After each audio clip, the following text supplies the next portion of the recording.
Now, this is the latest news surrounding your fourth stimulus payments. Nearly 3 million Americans have signed a petition that calls for $2,000 stimulus checks for every American. But many people across the country are wondering whether the fourth stimulus check will arrive this month or even next month. So you guys want to stay tuned for the important stimulus check news. Now everybody, here's what I want you to know. A fourth stimulus check, everybody, from the government could take one of two forms. And that is in the monthly checks in fairly small amounts or one-time payments of up to $2,000. Which of these do you prefer, folks? A monthly stimulus check or a one-time big lump sum of stimulus money? Tell me your thoughts in the comments below. And we're talking about healthcare, an issue that is as personal as it is important. President Joe Biden and I believe that healthcare, for that reason, must be a right, not a privilege, a right, to which all people are entitled. We also believe healthcare in the form of health insurance. Both options have been put forward by legislators in Congress as follow-ups to the third round of crisis relief efforts, which were all made possible by the American Rescue Plan of March. 7 Democrats in the House Ways and Means Committee sent a letter to President Biden urging him and his administration to add a fourth and even a fifth stimulus check to the American Families Plan announced earlier this spring. And Democrats are going to have to gather enough support in order for the bill to be passed. Still, folks, just know this. The IRS can begin sending out possible fourth stimulus checks in the same manner that it sent the previous stimulus payments. Joe, let me repeat it again. I want you just to be straight with the American people. I am saying that you have been on the floor of the Senate time and time again talking about the need to cut Social Security, Medicare, and veterans programs. Is that true or is that not true? No, it's not true. Just go look at the debate with Paul Ryan for the vice presidency. Look at what I did. And that is because the framework is already in place. Americans could begin receiving the stimulus checks about 2 weeks after relief bill, allowing another round of direct payments to be approved. In all, 26 states have cut the extra $300 in weekly benefits before the federal expiration, while 22 have also canceled the unemployment assistance program for workers who don't normally qualify for regular unemployment insurance, and the emergency unemployment compensation program that provides extra weeks of benefits. Unemployed workers in the state of Missouri are also suing their governor for ending federal unemployment programs early. And according to multiple sources, more than 4 million workers across the states have lost a total of around $22 billion in potential benefits. Would be the text of a compromise bill that a group of senators are working on. Let me be very clear. This is a debate the Senate must have. In America today, we are witnessing the most sweeping and coordinated tax on voting rights. Nearly 3 in 5 workers affected by the early expirations have been left with no benefits at all. Many people are suffering, everybody, since the unemployment benefits have just been cut. Do you believe they should have been extended, folks? Tell me in the comments below. Now, the latest lawsuit comes as lawsuits in Arkansas, Indiana, and Maryland have all been successful, while those in Louisiana and West Virginia have been denied by judges.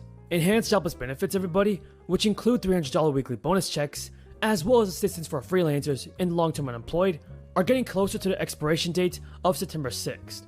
Some 24 states had already chosen to pull the plug early on crisis-related coverage, with governors claiming the benefit was disincentivizing out-of-work residents from filing jobs. Labor Department officials, folks, have said their hands are tied and cannot counter decisions by state governors.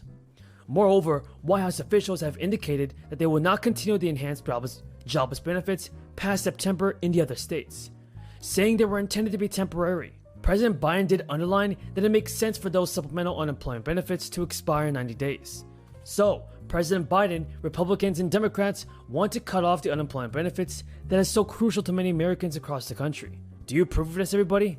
Leave a comment down below saying yes or no. In remarks on the economy back in May, Biden had reaffirmed the guidelines for receiving federal unemployment insurance. He said, "We're going to make it clear that anyone collecting unemployment who is offered a suitable job must take the job or lose their unemployment benefits.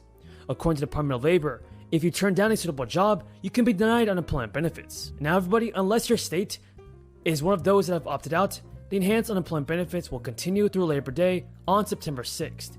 That's granting a $300 weekly federal bonus on top of what the state pays.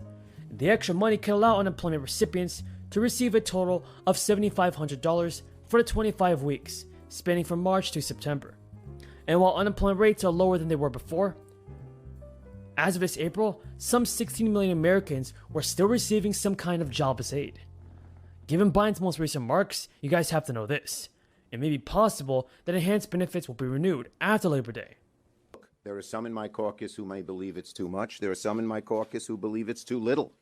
The original bill that Senator Sanders put in was $6 trillion. I supported that.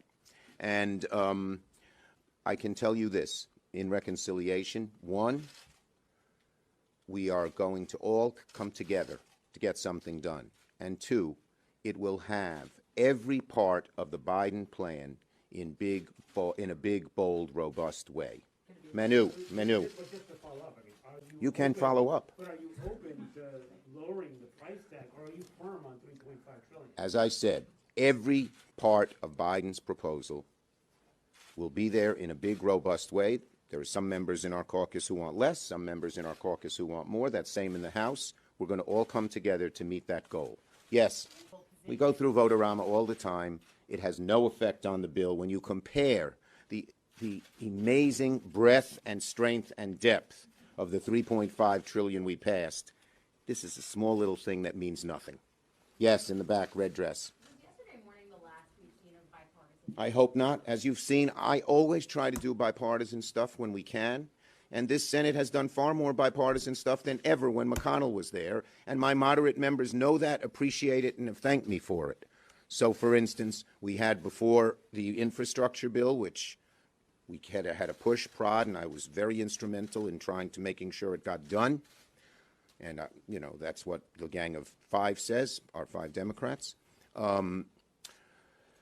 We had USICA, took 3 weeks, bipartisan. We had the Asian crimes bill, bipartisan. We had the water bill, bipartisan. We had the transport bill, bipartisan.